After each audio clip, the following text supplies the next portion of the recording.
കർത്താവിൽ ഏറ്റവും പ്രിയമുള്ളവരെ, അഭിഷേകം അന്ന എന്ന വചന സന്ദേശത്തിലേക്ക് എല്ലാവർക്കും സ്വാഗതം. ഇന്ന് ചിന്തയ്ക്ക് ആധാരമായ ദൈവവചനം യോഹന്നാൻ സുവിശേഷം 9-ാം അധ്യായം 35-ാമത്തെ വചനഭാഗം.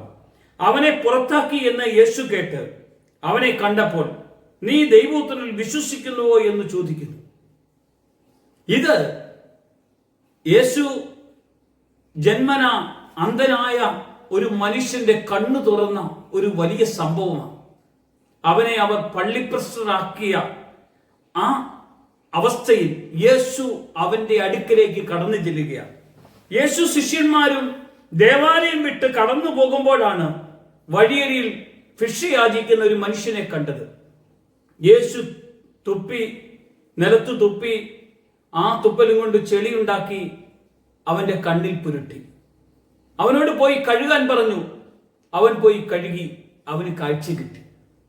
ഇവിടെ കർത്താവ് ചെയ്ത അത്ഭുത പ്രവൃത്തി അത് വിളിച്ചു പറഞ്ഞപ്പോൾ എന്നെ യേശു എന്ന ഒരാൾ എന്നെ സുഖപ്പെടുത്തി, ഈ സൗഖ്യം, ഈ സംഭവം യെരൂശലേമിൽ മുഴുവൻ ഒരു ചർച്ചാ വിഷയമായി മാറി. പ്രിയമുള്ളവരെ, കാരണം ഒരു അന്ധന്റെ കണ്ണു തുറപ്പിക്കുന്ന ഒരു അത്ഭുത പ്രവൃത്തി ഇന്നേ വരെയും ആരും കണ്ടിട്ടില്ലാത്തതും ആരും അറിഞ്ഞിട്ടില്ലാത്തതുമായ സംഭവമാണ് യേശു ചെയ്തത്.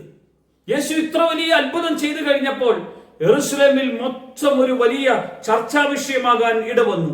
അനേകം മനുഷ്യർ അവന്റെ അടുക്കലേക്ക് ഓടി വരുവാനും ശാസ്ത്രിമാരും പുരോഹിതന്മാരും അന്നുണ്ടായിരുന്ന അധികാരികളെല്ലാം ഇതിനെ എതിർക്കുവാനും ഇടയായപ്പോൾ യേശു അവനോട് പറഞ്ഞത്, നീ എന്നെ വിശ്വസിക്കുന്നു, ഞാൻ ആരാണെന്ന് നിനക്കറിയാമോ?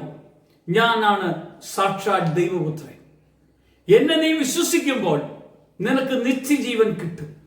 പ്രിയമുള്ളവരെ, ഒന്ന് ഓർക്കണം, നമ്മുടെ ജീവിതത്തിൽ ഇതുപോലെ രോഗത്തിൻ്റെതായ ബന്ധനത്തിലും മതത്തിൻ്റെതായ ബന്ധനത്തിലുമാണോ നമ്മൾ ഇരിക്കുന്നത്?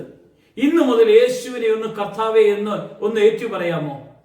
നിങ്ങളുടെ ജീവിതത്തിലെ അന്ധത മാറും.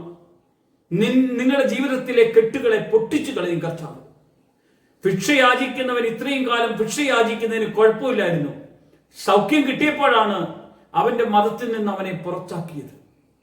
കണ്ടോ, യേശു അത്ഭുതം ചെയ്യുന്നത് ജീവിതത്തിൽ അത്ഭുതം അനുഭവിക്കുമ്പോൾ ചിലപ്പോഴൊക്കെ നമ്മൾ പുറത്താക്കപ്പെടുന്ന അവസ്ഥ, അല്ലെങ്കിൽ ഒരു ഒറ്റപ്പെടലിന്റെ അവസ്ഥയിലേക്ക് പോയെന്നിടവരാം.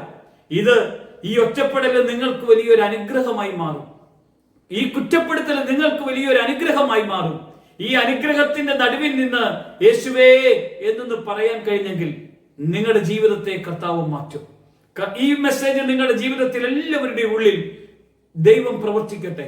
ഈ മെസ്സേജിന്റെ ആ കർത്താവിന്റെ ആ ചിന്ത നമ്മുടെ ഉള്ളിലേക്ക് കടന്നു വരട്ടെ.